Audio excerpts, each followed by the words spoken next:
Good morning everyone. I hope आप सभी अच्छे होंगे। और अगली क्लास में हमने एजुकेशन साइकोलॉजी के बारे में हमने पढ़ा था और आज हम लोग पढ़ने वाले हैं किसके बारे में? Child psychology. तो चाइल्ड साइकोलॉजी है क्या, उनके बारे में हम लोग आज क्या करने वाले हैं, पढ़ने वाले हैं। तो मीनिंग से शुरुआत करते हैं। Child psychology the study of behaviour growth and development of a children from birth to adolescence. तो बाल मनोविज्ञान में हम लोग क्या पढ़ते हैं? बाल मनोविज्ञान में बच्चों की जो जन्म से लेकर उनके जो एडोलेसेंस एज तक, मतलब कि बर्थ टू एडोलेसेंस, मतलब जन्म से लेकर किशोरावस्था तक बच्चे के अंदर जितने सारे बिहेवियरल चेंजेस होते हैं, जैसे कि आपका बिहेवियर हो गया, ग्रोथ हो गया, डेवलपमेंट हो गया, तो बच्चे के व्यवहार में हो गया, विकास में हो गया या वृद्धि में हो गया, ओवरऑल जितने भी बच्चे के शरीर में चेंजेस आते हैं उनके बारे में हम लोग पढ़ते हैं चाइल्ड साइकोलॉजी में। ठीक है, कंसेप्ट अवधारणा इसे कहते हैं हम लोग। It explain how children think, feel, behave eight different stage. तो देखिए, हम लोग ना इससे पहले पढ़ चुके हैं ग्रोथ एंड डेवलपमेंट में कि बच्चे जो हैं वो बहुत ही सारे स्टेज से होकर गुजरते हैं। क्या किया? पहले तो आपका हो गया इन्फेंसी, उसके बाद हो गया आपका प्री चाइल्डहुड, फिर चाइल्डहुड, फिर आपका क्या हो गया प्री एडोलेसेंस, फिर एडोलेसेंस। तो ये कुछ स्टेजेस हैं जिन स्टेजेस से बच्चे क्या होते हैं, गुजरते हैं। और हर स्टेज में बच्चों का जो है वो थोड़ा परिवर्तन आपको थोड़ा बहुत नजर आएगा। कैसे वे सोचते हैं, कैसे वे फील करते हैं, कैसे वे बिहेव करते हैं। अगर आप एडोलेसेंस एज में आ जाएंगे तो बच्चे जो हैं वो बहुत ही ज़्यादा एग्रेसिव हो जाते हैं, वो बहुत ही मेंटली कंफ्यूज रहते हैं, अनस्टेबल हो जाते हैं। इस समय उनको गाइडेंस का बहुत ही ज़्यादा ज़रूरत पड़ता है। तो इन सभी चीज़ों के बारे में हमने चर्चा किया है। अगर आपको इस चीज़ को अगर आपको डीप में जानना है तो आप हमारी जो ग्रोथ एंड डेवलपमेंट की जो वीडियोज़ हैं उनको जाके आप वॉच कर सकते हैं। ठीक है? तो इसमें हमको खाली इतना ही जानना है कि बच्चे के जो हैं वो अलग-अलग स्टेज में बच्चे क्या करते हैं, अलग-अलग तरीके से वो क्या करते हैं, फील करते हैं, वो महसूस करते हैं, सोचते हैं और बिहेव करते हैं, अलग-अलग अवस्थाओं में। एरियाज ऑफ डेवलपमेंट, विकास के क्या कौन-सा ऐसे क्या-क्या ऐसे क्षेत्र होते हैं जिनको जानना बहुत ज़रूरी है। जैसे कि फिजिकली, जिसे कहते हैं ना शारीरिक रूप से, जैसे कि बच्चे की हाइट हो गई, है ना? बच्चे की वेट हो गई, मोटर स्किल्स हो गई। मोटर स्किल्स मतलब क्या होता है? एक होता है आपका ग्रॉस स्किल और एक होता है फाइन मोटर स्किल। एक में होता है आपका जो, जैसे कि आप अपने उंगलियों का प्रयोग कर रहे हैं, जिसमें आप क्या कर रहे हैं, जैसे कि आप लिख रहे हैं या फिर आप सुई से आप धागा पिरो रहे हैं, तो ये क्या हो गया? ये आपका हो गया सॉफ्ट स्किल, जिसे हम लोग फाइन मोटर स्किल भी कह सकते हैं। और ग्रॉस मोटर स्किल में आप अपना पूरा शरीर का उपयोग कर रहे हैं, जैसे कि आप भाग रहे हैं, दौड़ रहे हैं, खेल रहे हैं। तो ये किसमें आ जाएगा? इसमें आ जाएगा आपका फिजिकल में, शारीरिक जो है फिजिकल डेवलपमेंट में आपका आ जाएगा ये सारी चीजें। ठीक। कॉग्निटिव डेवलपमेंट जिसे हम लोग कहते हैं संज्ञानात्मक, इसमें क्या क्या आएगा? इसमें आपका आएगा बुद्धि, मेमोरी जो है आपका वो आ जाए, इंटेलेक्ट, इंटेलेक्चुअल या फिर इंटेलेक्ट या फिर बुद्धि जिसे कह सकते हैं आपका, इसमें मेमोरी आ जाएगा, इसमें आपका रीजनिंग आ जाएगा और इसमें थिंकिंग आ जाएगा। ठीक है। इमोशनल डेवलपमेंट, भावनात्मक विकास जिसे हम लोग कहते हैं। इमोशनल डेवलपमेंट में क्या है? जैसे कि फीलिंग इमोशंस हो गया आपका, आप इमोशंस को आप महसूस कर पाएंगे, फील कर पाएंगे। सोशल, इसे कहते हैं हम लोग सामाजिक। सोशल में क्या आएगा? इंटरेक्शन विद अदर, आप समाज में जाके अलग अलग लोगों से मिलेंगे, घुलेंगे, बातचीत करेंगे। तो ये क्या हो गया? ये आपका हो गया सोशल, से सामाजिक कहते हैं। लैंग्वेज, भाषाएं, स्पीकिंग एंड कम्युनिकेशन, आप अलग अलग लोगों से मिलेंगे, आप बातचीत करेंगे, आप कम्युनिकेशन को अपना बिल्डअप करेंगे।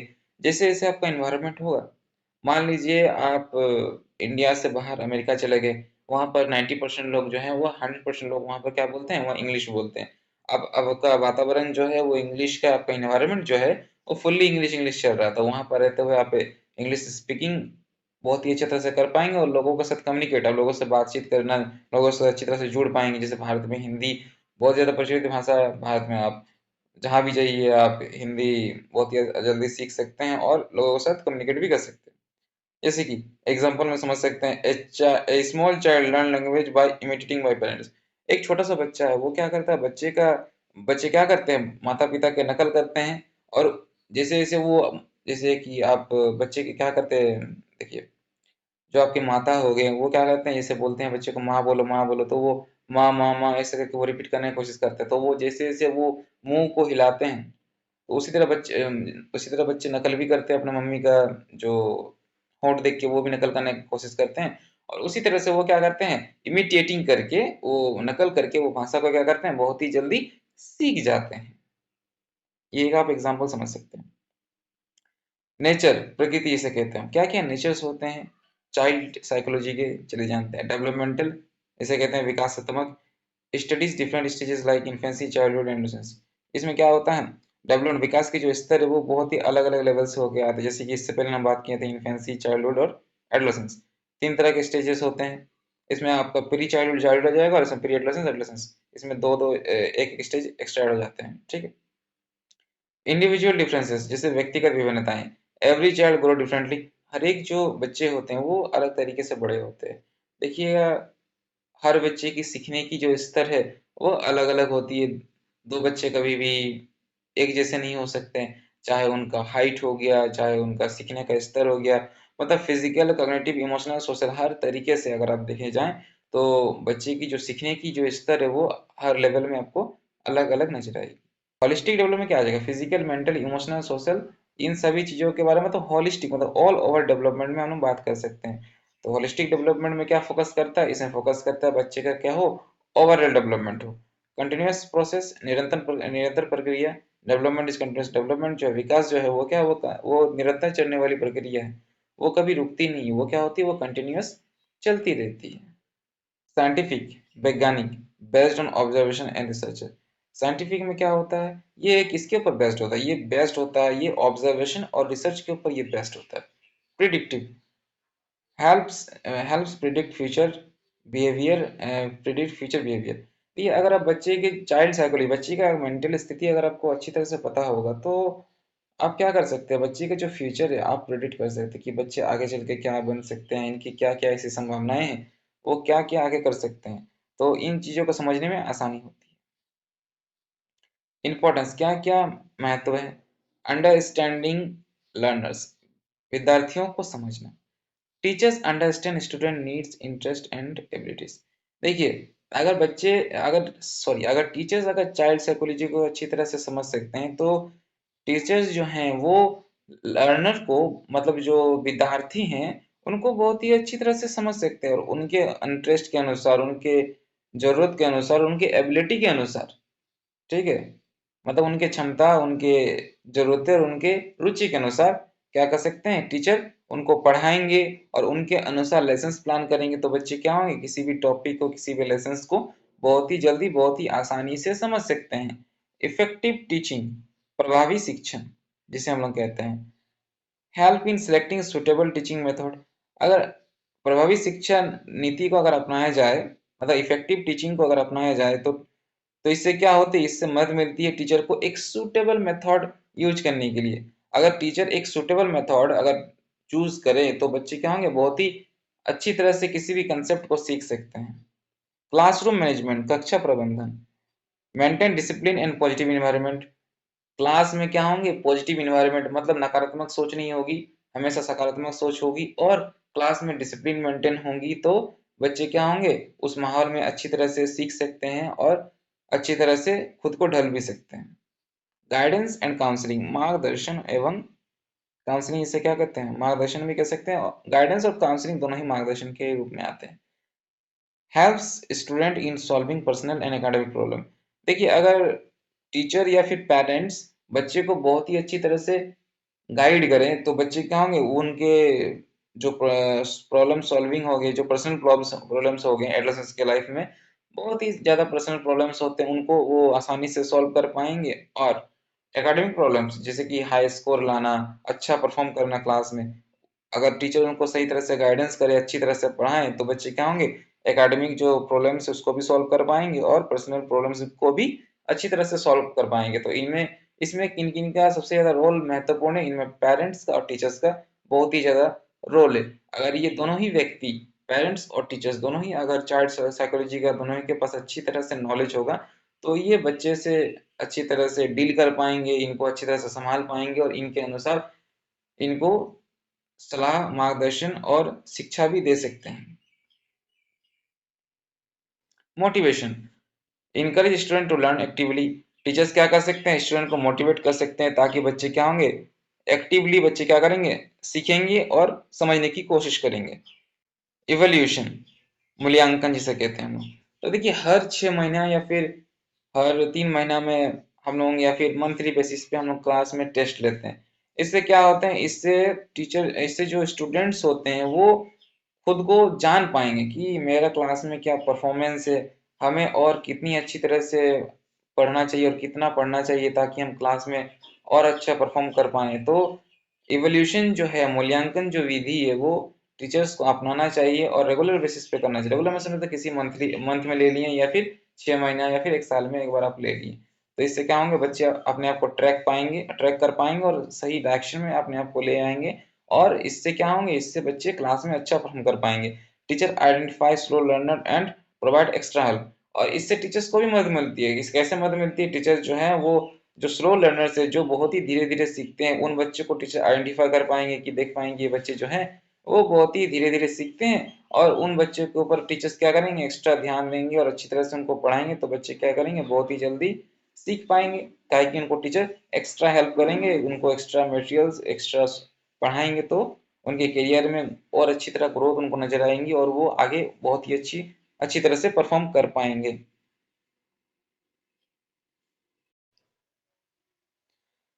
स्कोप, क्षेत्र।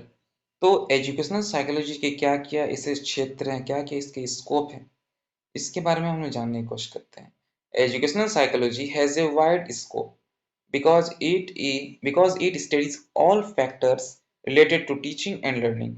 देखिए एजुकेशन साइकोलॉजी जो है, इसका क्षेत्र जो है वो व्यापक है, वो बहुत बड़ा है, जिसे आप आसानी से कंप्लीट नहीं कर सकते हैं। बट इसके ऊपर हम लोग किन बट एजुकेशन साइकोलॉजी में हम लोग किन किन चीजों के बारे में पढ़ने वाले हैं, इसमें हम लोग टीचिंग और लर्निंग, जो टीचिंग और लर्निंग से जुड़े जितने भी सारे पहलू हैं उनके बारे में हम लोग यहाँ पर चर्चा करेंगे, उनके ऊपर यहाँ हम लोग बात करेंगे या फिर पढ़ेंगे। और इससे क्या मदद मिलेगी, अगर हम लोग एजुकेशन साइकोलॉजी में टीचिंग और लर्निंग मतलब शिक्षण अधिगम के बारे में अगर हम लोग पढ़ेंगे, तो इससे हमें क्या मदद मिलेगी, इससे हमें यह मदद मिलेगी कि हम लोग बच्चे को आसानी से समझ पाएंगे। ठीक है, ये टीचर्स हेल्प, इसमें टीचर्स को क्या हेल्प मिलेगी, स्टूडेंट को आसानी से समझने में हेल्प मिलेगी। और जो एजुकेशन जो है, जो शिक्षण जो है, उसको हम लोग इम्प्रूव कर सकेंगे। किसको, शिक्षा को हम लोग क्या कर पाएंगे, एक बेहतर स्तर पे लेके जा पाएंगे। लर्निंग प्रोसेस, अधिगम प्रक्रिया, इसमें क्या क्या हम लोग पढ़ने वाले, क्या क्या इसकी स्कोप से। पहला तो है आपका लर्निंग प्रोसेस, सेकंड है टीचिंग टेक्निक्स, थर्ड है आपका चाइल्ड डेवलपमेंट, फोर्थ है पर्सनैलिटी, फिफ्थ है हेल्थ मेंटल हेल्थ। फिर आपका हो गया 1 2 3 4 5 6, और 6 हो गया आपका स्पेशल एजुकेशन, और 7th हो गया आपका एजुकेशनल टेक्नोलॉजी। तो इसको हिंदी में हम लोग पढ़ लेते हैं एक बार। अधिगम प्रक्रिया, शिक्षण तकनीक, बाल विकास, व्यक्तित्व, मानसिक व्यवस्था, विशेष शिक्षा, शैक्षिक तकनीक। ये सभी क्या है, ये सभी हमारे स्कोप हैं।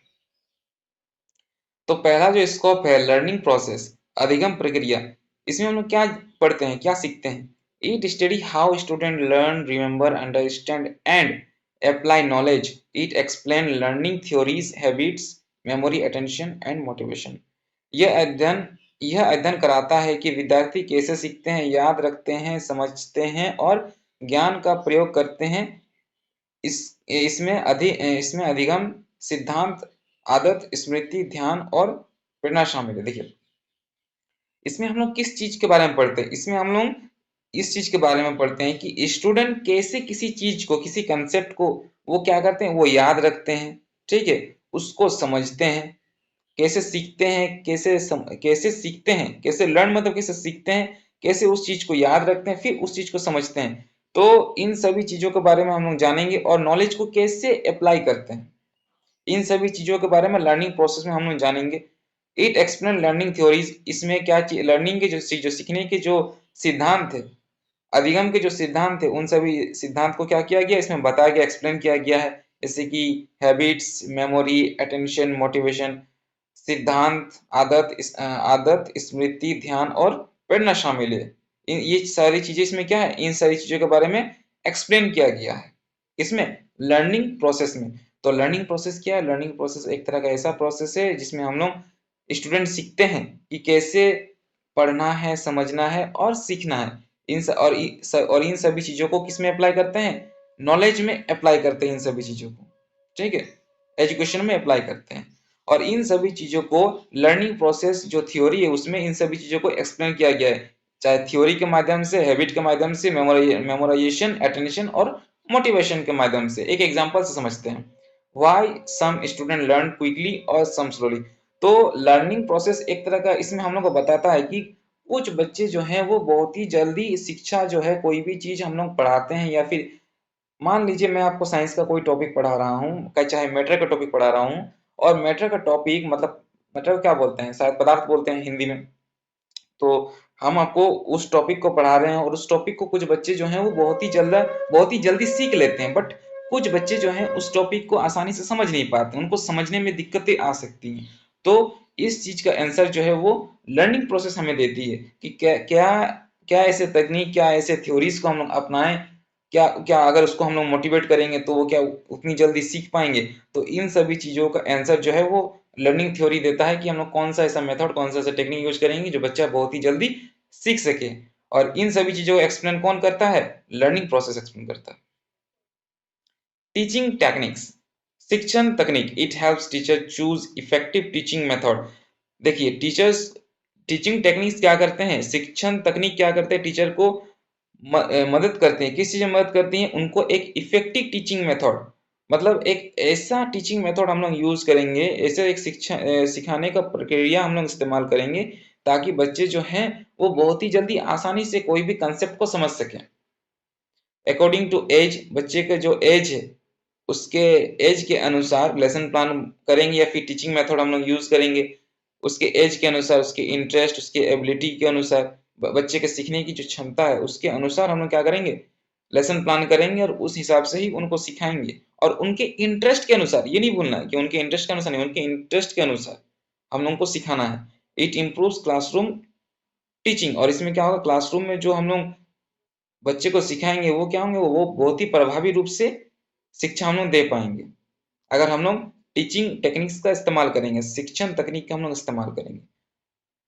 इसमें हम एग्जाम्पल में समझ सकते हैं कुछ उदाहरण से, जैसे कि लेक्चर मेथड, डिस्कशन मेथड और एक्टिविटी बेस्ड। मतलब क्लास में हम लेक्चर के द्वारा समझा सकते हैं, चर्चा विधि से समझा सकते हैं, ठीक है। और कुछ हम लोग एक्टिविटीज कर सकते हैं, जैसे कि खेल कूद में हो गया, कुछ गेम खिला के, अलग अलग प्रकार की एक्टिविटी से हम लोग प्रोजेक्शन मेथड से हम लोग समझा सकते हैं, ठीक है। तो अलग अलग टीचिंग मेथड हम लोग यूज करेंगे ताकि बच्चे बहुत ही आसानी से कोई भी कंसेप्ट को समझ सके। चाइल्ड डेवलपमेंट, बाल विकास, it studies physical, mental, emotional, social and language development of a child at different stage. तो इसमें हम लोग चाइल्ड डेवलपमेंट में क्या समझ सकते हैं, इसमें हम लोग समझ सकते हैं कि बच्चे की जो फिजिकल मतलब शारीरिक, मानसिक और भावनात्मक और सामाजिक और भाषाई विकास, तो इन सभी चीजों का जो बच्चे के अंदर जो विकास है वो अलग अलग स्तर में, अलग अलग स्तर, जैसे कि हो गया आपका infancy, pre childhood, childhood, pre adolescence, adolescence, इन सभी स्टेज से होकर गुजरते हैं। तो इन सभी स्टेजेस में बच्चे के अंदर अगर देखें तो हम लोग इसमें हम लोग स्टडी करते हैं, क्या क्या चीजें स्टडी करते हैं बच्चे के अंदर, शारीरिक रूप से, मानसिक रूप से, सामाजिक रूप से और भाषाई विकास, जो लैंग्वेज डेवलपमेंट है, उन सभी चीजों के बारे में हम लोग स्टडी करते हैं अलग अलग स्टेजेस में, ठीक है। A child learn walking in early childhood and reasoning in later stage. बच्चे जो हैं वो अपने अर्ली स्टेज में, जब बच्चे क्या होते हैं, अब चलना या फिर घिसड़ घिसड़ के चलना चालू करता है, तो बच्चे धीरे धीरे अपने अर्ली चाइल्डहुड में, बाल्य अवस्था में बच्चे क्या करते हैं, चलना सीखते हैं। और बाद के स्टेज में जैसे ही बच्चे प्री एडोलेसेंस या फिर एडोलेसेंस स्टेज में आते हैं, तब उसमें बच्चे क्या करते हैं, तर्क करना चालू कर देते हैं। उसमें हर चीज के ऊपर वो क्यों होता है, कैसे होता है, नहीं होता, क्या कारण है इसके पीछे, उसके उसके ऊपर तर्क या फिर डिबेट करना चालू कर देता है लेटर स्टेज में। तो ये सारी चीजें क्या है, ये एक चाइल्ड डेवलपमेंट को दर्शाता है कि बच्चे के अंदर क्या हो रहा है, बाल विकास हो रहा है। पर्सनैलिटी डेवलपमेंट, व्यक्तित्व का विकास, इट स्टडीज, इसमें हम लोग किन चीजों का अध्ययन करते हैं, इसमें हम लोग आदतों के बारे में, दृष्टिकोण के बारे में, भावनाओं का, मूल्यों और व्यवहार के बारे में हम लोग इसमें अध्ययन करते हैं, जो व्यक्ति को एक शेप करने, पर्सनैलिटी को शेप करने में मदद मिलती है, मतलब बच्चे का जो व्यक्तित्व है उसको निर्माण करने में मदद मिलती है, जैसे कि कॉन्फिडेंस हो गया, आत्मविश्वास हो गया, सत्य बोलना, ऑनेस्टी रखना, डिसिप्लिन मेंटेन करना। तो ये सारी चीजें क्या है, पर्सनैलिटी डेवलपमेंट में आ जाता है। मेंटल हेल्थ, मानसिक स्वास्थ्य, it studies emotional balance, stress management and healthy adjustment of student. यह भावनात्मक संतुलन, तनाव तनाव प्रबंधन और छात्रों के स्वास्थ्य समायोजन का अध्ययन कराता है। इसमें हम लोग किस चीज के बारे में पढ़ते हैं? बच्चे के जो इमोशनल बैलेंस है, मतलब भावनात्मक संतुलन जो वो बच्चे के अंदर हम लोग पढ़ते हैं कि इसे बच्चे की जो मेंटल स्थिति है, जो मेंटल स्टेट है, वो बच्चे कैसे कैसे वो चेंजेस होने लगते हैं। ठीक है, बच्चे जो स्ट्रेस मैनेजमेंट है, बच्चे जो स्ट्रेस से गुजर रहे, तनाव से जो गुजर रहे हैं, उसको कैसे मैनेज कर रहे हैं। और हेल्दी एडजस्टमेंट मतलब छात्रों के स्वास्थ्य समायोजन के बारे में हम लोग अध्ययन करते हैं, जैसे कि helping students with fear, anxiety और एग्जाम स्ट्रेस। बच्चे को हम लोग किस चीज में मदद करेंगे? स्ट्रेस या फिर एंजाइटी मतलब तनाव से जो बच्चे गुजर रहे हैं, मान लीजिए एग्जाम के फियर से हो गया, अभी किसी भी फियर से, तो उसमें हम लोग बच्चे को क्या कर सकते हैं? हेल्प कर सकते हैं, जिससे बच्चे जो है वो मेंटल हेल्थ बच्चे का अच्छा रहे और स्ट्रेस से वो ना गुजरे। ये जो मेंटल हेल्थ है, ये आपका टोटल 5 नंबर होगा, इसमें थोड़ा टाइपिंग मिस्टेक था, इसको ध्यान रखिएगा। स्पेशल एजुकेशन, तो स्पेशल एजुकेशन है क्या?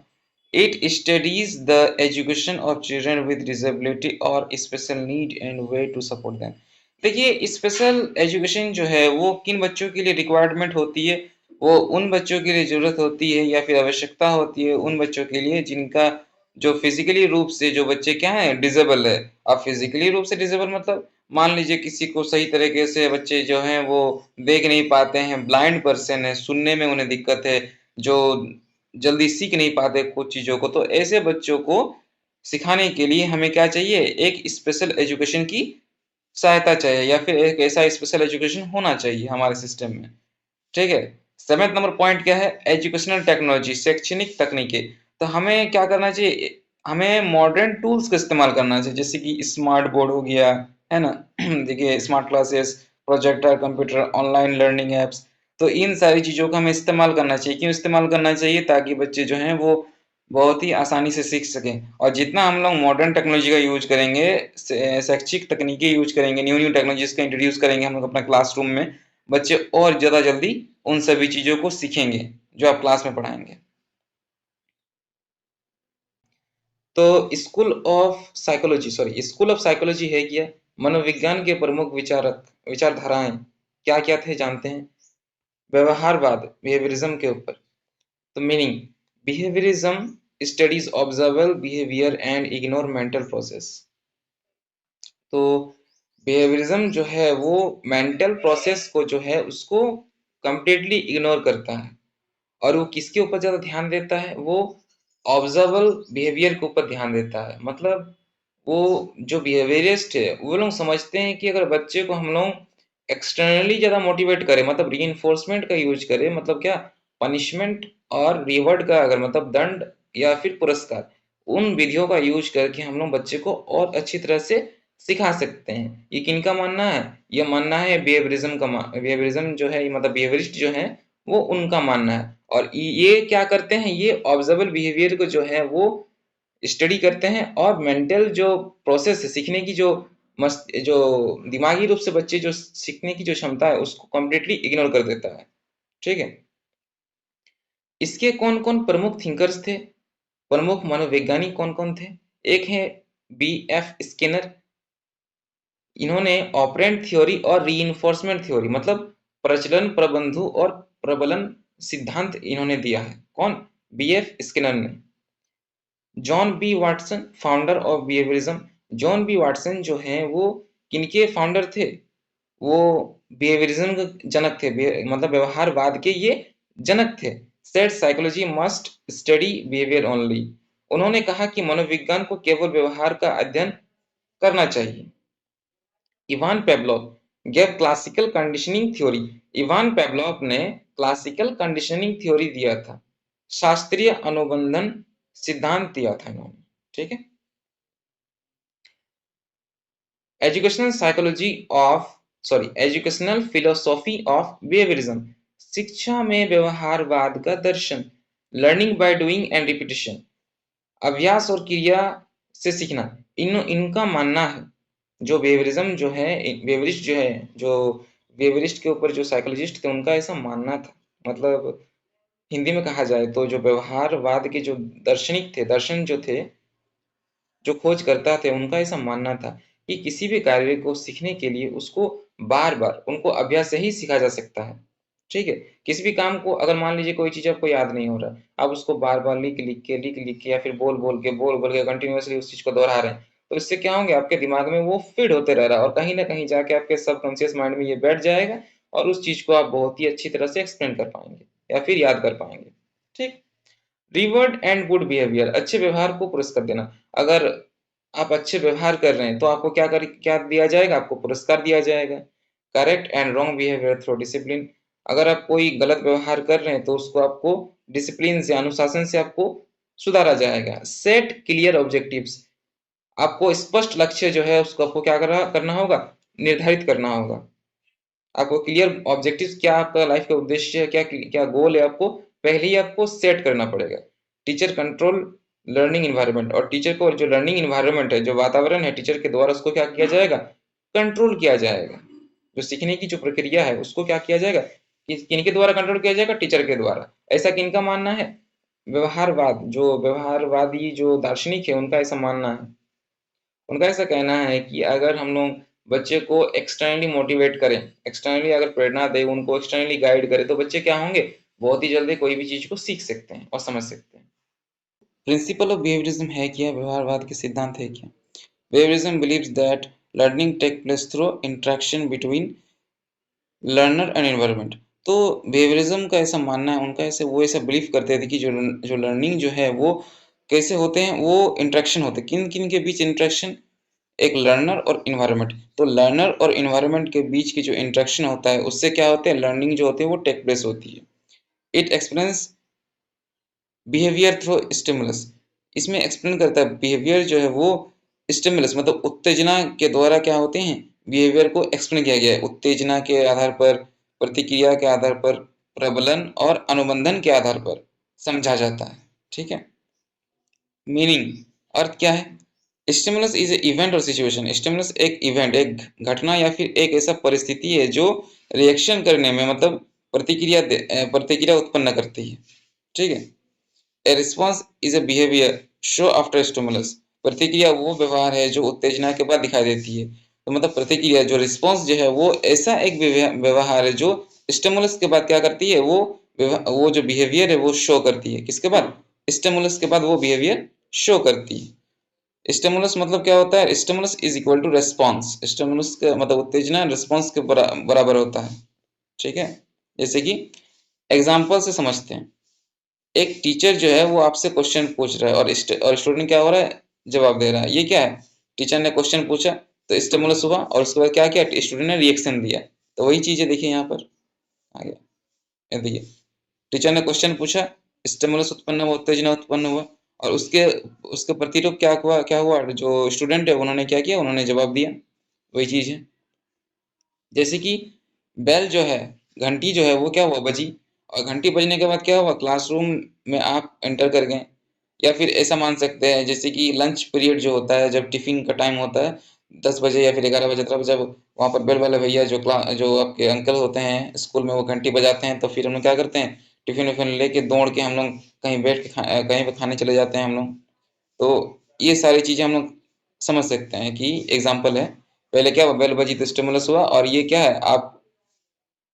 क्लास में एंटर किए तो ये क्या हुआ ये आपका रिएक्शन हुआ या फिर रिस्पॉन्स हुआ एजुकेशनल इंपॉर्टेंस शैक्षिक महत्व हेल्प्स अंडरस्टैंड स्टूडेंट बिहेवियर तो एजुकेशनल इंपॉर्टेंस क्या है साइकोलॉजी का मतलब इसका क्या नाम बोलते हैं यार बिहेवियरिज्म का साइकोलॉजिकल इंपॉर्टेंस है क्या बिहेवियरिज्म का साइकोलॉजिकल इंपॉर्टेंस ये है कि हमें स्टूडेंट की जो बिहेवियर है उसको समझने में मदद मिलती है पहली बात तो ये होगी यूजफुल इन हैबिट फॉर्मेशन आदत निर्माण में उपयोगी होता है अगर आपको कोई आदत निर्माण करना है तो इसको रेगुलर बेसिस पे या फिर रिपीटेशन रिपीटेशन वे में मतलब लगातार इस चीज को रिपीटेडली करते रहें तो ये आपके उसके जो सबकॉन्शियस माइंड में वो फिट हो जाएगा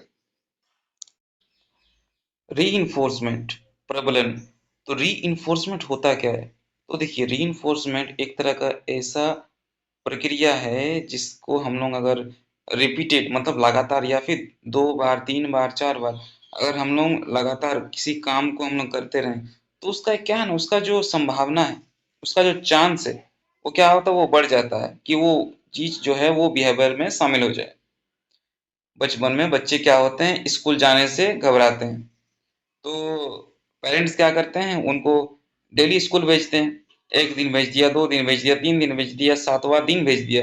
7वां दिन के बाद 8वां दिन बच्चा क्या हो गया, खुद स्कूल जाने लग गया। उसको दोस्तों के साथ उसका मन बैठ गया। तो ये क्या है, वो आदतों में शामिल हो जाती है। ये एक एग्जांपल हमने दिया, ठीक है। या फिर अगर बच्चे क्लास में अच्छा परफॉर्म नहीं कर रहे हैं, तो ठीक है, हमने उसको क्या किया, उसको हमने कहा कि तुम इस बार अगर अच्छा परफॉर्म करेगा तो हम तुमको फोन खरीद के देंगे। बच्चा खुद ब खुद मोटिवेट हो गया और बच्चा उस काम को रेगुलर बेसिस पे करने लग गया। क्यों? क्योंकि उसका लास्ट में उसको पता है कि हमको इसके बाद हमको क्या मिलने वाला, हमको प्राइज मिला, प्राइज में क्या मिलने वाला, हमको फोन मिलने वाला है। तो ये क्या है, रीइंफोर्समेंट है। और रीइंफोर्समेंट मतलब क्या होता है, प्रबलन। और प्रबलन का मतलब क्या होता है, पुरस्कार एवं दंड। मतलब प्राइज मिलेगा या फिर पनिशमेंट मिलेगा। अगर हमने बच्चे को डरा दिया, अगर तुम इस बार अच्छा नंबर नहीं लाएगा ना, आज तुम्हारा कुटाई होगा, अगर इस टेस्ट में तुम 20 आउट ऑफ 20 नहीं लेके आए। तो किसी भी चीज को अगर हम लोग प्राइज या फिर रिवॉर्ड मतलब पुरस्कार या दंड से जोड़ दें, तो उसका चांस बढ़ जाता है कि वो बिहेवियर में शामिल हो जाएगा, अगर उस चीज को 2 बार 3 बार अगर रिपीटेड करते रहे। आई थिंक रीइंफोर्समेंट आपको समझ में आ गया होगा। तो रीइंफोर्समेंट जो होता है वो दो तरह के होते हैं, एक पॉजिटिव होते हैं, एक नेगेटिव होते हैं। तो पॉजिटिव रीइंफोर्समेंट अगर आप अच्छे व्यवहार करते हैं तो आपको शाबाशी मिलेगा, आपको स्टार्स मिलेंगे। इसे ए प्लस नहीं देता, स्टार्स दे देते हैं, ए प्लस। तो आपको स्टार्स मिलेंगे, आपको गिफ्ट्स मिलेंगे, प्राइज मिलेंगे, ठीक है। नेगेटिव रीइंफोर्समेंट नकारात्मक प्रबलन, बुरे व्यवहार को हटा के अच्छे व्यवहार को शामिल करना, उसी को बोलते हैं negative reinforcement. Removing an unpleasant conditioning condition after good behaviour, ठीक है। जैसे कि आपने क्लास में अच्छा परफॉर्म किया तो आपको आज होमवर्क नहीं दिया जाएगा, ठीक है। ये एक एग्जांपल आप समझ सकते हैं। एजुकेशनल इंपॉर्टेंस, एजुकेशनल इंपॉर्टेंस क्या क्या है बिहेवियरिज्म का। एक तो आप स्टूडेंट मोटिवेट होते हैं, स्टूडेंट का जो बिहेवियर है वो अच्छा होता है, आदतें उनकी सुधरती है, अच्छी होती है। ये क्या है, एजुकेशनल इंपॉर्टेंस है, ये आपको याद रखना है। कंडीशनिंग जिसे कहते हैं अनुबंधन, ठीक है। इसका अर्थ क्या है, इसका मीनिंग क्या है। Conditioning is a learning process in which behaviour is formed through repeated association और कंसिक्वेंसेस। देखिए, कंडीशनिंग एक तरह का ऐसा प्रोसेस है जिसमें हम लोग किसी चीज में उसको बांध देंगे, ठीक है। उसको बांध देने के बाद उसको कंडीशन, एक ऐसा कंडीशन फिट कर देंगे, और उस कंडीशन को अगर हम लोग 2 बार 3 बार हम लोग दोहराते रहेंगे तो हम लोग को पॉजिटिव रिजल्ट देखने को मिलेगा, ठीक है।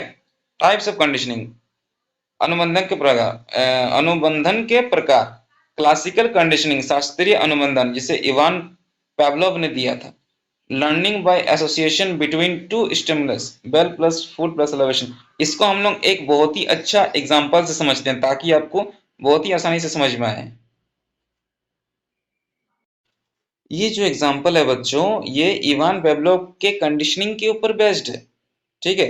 इवान पेवलोव जो कंडीशनिंग थ्योरी दिया है उसके ऊपर ये बेस्ड है, ये एग्जांपल। इसको समझना बहुत जरूरी है, ठीक है। तो थोड़ा स्लो स्लो समझते हैं। पहले हमने खाना दिया तो इसका लार पड़ा, उसके बाद हमने घंटी बजाए तो लार नहीं पड़ा। अब इसमें हम लोग कंडीशन फिट कर देंगे, अभी हम लोग घंटी भी बजाएंगे और खाना भी देंगे तो इसका क्या होगा, लार पड़ेगा, ठीक है। अब हम सेकंड टाइम क्या है कि आप घंटी बजाएं। अब कुत्ते के माइंड में चल रहा है कि भाई अभी तो खाना आएगा, घंटी बजा मतलब खाना तो आएगा, क्योंकि घंटी प्लस खाना तो हमने फिट कर दिया यहाँ पर। तो यहाँ पर वो सोच रहा है कि अभी तो फूड आएगा, अभी तो भोजन आएगा, जिसकी वजह से इसका लार पड़ना चालू हो गया। ये एग्जाम्पल समझ में आया आप लोगों को। मतलब अगर हम लोग किसी चीज में अगर कंडीशन फिट कर दें, मान लीजिए एक एग्जांपल से समझते हैं। अगर बच्चा क्लास में अच्छा परफॉर्म नहीं कर रहा है, ठीक है, उसको हम लोग क्या किए, हम लोग उसको कहे कि अगर तुम ये होमवर्क जो है तुम कंप्लीट करके लाते हो कल, तो मैं तुम्हें कल चॉकलेट दूंगा। तो ये क्या हुआ, हमने कंडीशन फिट कर दिया। तो फिर नेक्स्ट टाइम जब हम उसको होमवर्क देंगे तो वो फिर सोचेगा कि सर तो अगली बार हमको चॉकलेट दिया था, तो सर इस बार भी हमको चॉकलेट देगा। तो बच्चा क्या करेगा, होमवर्क कंप्लीट करके आएगा। तो इस एग्जाम्पल को जो इवान पेवलोव ने जो एक्सपेरिमेंट किया था, इस एग्जाम्पल को हम लोग को रियल लाइफ में हम लोग अप्लाई करके देखेंगे, ठीक है। जैसे हमने एग्जाम्पल दिया, हमने रियल लाइफ में अप्लाई करके देखा तो हमको पॉजिटिव रिजल्ट मिले, ठीक है। तो चलिए आगे बढ़ते हैं। हमने उस एग्जाम्पल से समझा, जो क्लासिकल कंडीशनिंग थ्योरी जो है इवान पेवलोव का, हमने ये समझा कि अगर हमने बेल बजाएंगे, बेल प्लस फूड देंगे तो कुत्ते का क्या होगा, सलाइवा निकलेगा। तो ये क्या हो गया, ये हो गया classical conditioning theory. Operand conditioning theory, ये कौन दिया था? ये BF स्किनर ने दिया था। तो ये जो इवान पेवलोव का जो कंडीशनिंग थ्योरी है, इसको हमने बहुत अच्छी तरीके से आपको समझाया है। आई थिंक इसको दोबारा समझाने की जरूरत नहीं है। ऑपरेंट कंडीशनिंग थ्योरी प्रचलन प्रबंधु BF स्किनर ने दिया था। ये आपका जो साइकोलॉजिस्ट है, इनका आपको नाम याद रखना है, ठीक है। Learning through reward and punishment, इनका मानना है कि जो लर्निंग है वो पुरस्कार और दंड से सीखा मतलब दिया जा सकता है, इनका ऐसा मानना है। Student gate reward for homework, student अगर होमवर्क कंप्लीट करके आता है तो उनको हम लोग रिवॉर्ड देंगे। एजुकेशन इंपॉर्टेंस, इसका शिक्षा में क्या इसका महत्व है। हैबिट फॉर्मेशन, अगर इसको रेगुलर बेसिस पे हम लोग वही जो एग्जांपल है, होमवर्क करके आएंगे तो चौकड़ मिलेगा, नहीं करके आएंगे तो डंडा मिलेगा, ठीक है। अगर इस चीज को हम रेगुलर बेसिस पे करें तो बच्चा होमवर्क बना के आएगा, डिसिप्लिन मेंटेन रहेगा क्लासरूम में। Skill skill learning through practice, और अभ्यास से इसका कौशल निर्माण होगा। अगर रेगुलर बेसिस पे अगर बच्चे करते रहें तो उसका आदतों में शामिल हो जाएगा, ठीक है। तो समरी टेबल, एक समरी से समझते हैं हम लोग। स्टिमुलस रिस्पॉन्स का मतलब क्या होता है? एक रिएक्शन से स्टिमुलस होता है। जैसे कि बेल बजा तो क्या हुआ? स्टिमुलस पैदा हुआ और क्लास में आप घुसे, तो ये क्या है? आपका रिएक्शन हो गया। रीइंफोर्समेंट, इसमें क्या होगा? आपका जो व्यवहार को जो है वो बल देता है, वो प्रबल करता है आपका व्यवहार को। जैसे कि प्रेज फॉर गुड वर्क, और अगर आप अच्छा काम करते हैं तो आपको क्या करेंगे? आपको शाबाशी मिलेगी। कंडीशनिंग थ्योरी, इसे इवान पेवलोव का हो गया या फिर BF स्किनर का हो गया। रिवॉर्ड फॉर होमवर्क, अगर आप होमवर्क बना के आएंगे तो आपको चॉकलेट मिलेगा, रिवॉर्ड मिलेगा। टाइप्स ऑफ कंडीशनिंग, अनुबंधन के प्रकार। अनुबंधन के दो प्रकार होते हैं, एक होता है क्लासिकल कंडीशनिंग थ्योरी, शास्त्रीय अनुबंधन, और दूसरा होता है ऑपरेंट कंडीशनिंग, प्रचलन प्रबंधु, जिसे स्किनर ने दिया था। टाइप्स ऑफ कंडीशनिंग, अनुबंधन के प्रकार। Conditioning is a learning process in behaviorism where behavior is developed through association, reward and punishment. अनुबंधन व्यवहार में सीखने की वह प्रक्रिया है जिसमें व्यवहार संबंध, पुरस्कार या दंड के माध्यम से विकसित होता है, ठीक है। क्लासिकल कंडीशनिंग थ्योरी, शास्त्रीय अनुबंधन, इवान पेवलोव इसे कहते हैं। Classical conditioning is learning by association, जो लर्निंग जो प्रोसेस है वो नेचुरल स्टिमुलस या फिर न्यूट्रल स्टिमुलस होते हैं। मतलब शास्त्रीय अनुबंधन वो अधिगम है, वो लर्निंग प्रोसेस है जिसमें प्राकृतिक उत्तेजना या फिर तटस्थ उत्तेजना बीच संबंध में स्थापित होता है। जैसे हम लोग इवान पेवलोव का जो कुत्ता वाला जो एक्सपेरिमेंट है, उससे उसमें हम लोग ने देखा था कि भोजन देते हैं तो नेचुरली क्या होता है? सलाइवा निकलता है। और अगर घंटी बजाते हैं और खाना देते हैं तो सलाइवा निकलता है। और इस प्रोसेस को रेगुलर बेसिस पे करें और उस टाइम सी पे अगर हम लोग घंटी भी बजाते हैं ना तो कुत्ता का जो है वो सलाइवा निकलेगा। और उसके बाद क्या, बेल प्लस फूड देंगे तो भी सलाइवा निकलेगा, ठीक है। आफ्टर लर्निंग, और इस प्रोसेस को सीखने के बाद, अगर इस प्रोसेस को कुत्ता सीख जाता है उसके बाद क्या करेगा? अगर आप अकेले बेल भी बजाते हैं तब पर भी कुत्ता क्या करेगा? सलाइवा निकलना चालू कर देगा। तो कंडीशन और अनकंडीशन रिस्पॉन्स में हम लोग क्या क्या सेट किए थे? फूड जो था वो अनकंडीशन था, उस टाइम सलाइवा भी निकल रहा था, वो भी अनकंडीशन था। लेकिन जब हम लोग बेल बजाएं तो सलाइवा निकल रहा था, फिर सलाइवा के बाद बेल बजाएं तो ये भी क्या हुआ? कंडीशन हुआ। एजुकेशनल इंपॉर्टेंस, एजुकेशनल इंपॉर्टेंस, शैक्षिक महत्व क्या है? इसमें हैबिट फॉर्मेशन हो जाता है, इमोशनल कंडीशनिंग भी फीड हो जाता है, creating interest in subjects, subject में इंटरेस्ट पैदा होती है। School bell means class start, school bell बजा मतलब क्लास स्टार्ट हुआ। Operant conditioning theory BF Skinner के द्वारा जो दिया गया था, operant conditioning is a learning through consequences, प्रचलन अनुबंधन वो अधिगम है जिसमें परिणाम के आधार पर व्यवहार सीखा जाता है। Behaviour is strengthened by reward and weakened by punishment, पुरस्कार से व्यवहार बढ़ता है और दंड से घटता है। अगर आप पुरस्कार देंगे तो इससे क्या होगा? व्यवहार जो है वो क्या होगा? बढ़ेगा, और पनिशमेंट से क्या होगा? व्यवहार जो है वो कमजोर हो जाएगा, घटता है इसका मतलब। Skinner experiment, BF Skinner used a rat in Skinner box, BF Skinner ने क्या किया था? एक बॉक्स में चूहा को रख दिया था, एक रेट को क्या कर दिया था? रख दिया था। प्रोसेस क्या था? रेट प्रेस लीवर, अगर रेट क्या करता है? चूहा जो है वो लीवर को प्रेस करता है तो फूड आएगा। अगर रेट इस प्रोसेस को रेगुलरली करते रहेगा तो फूड आते रहेगा।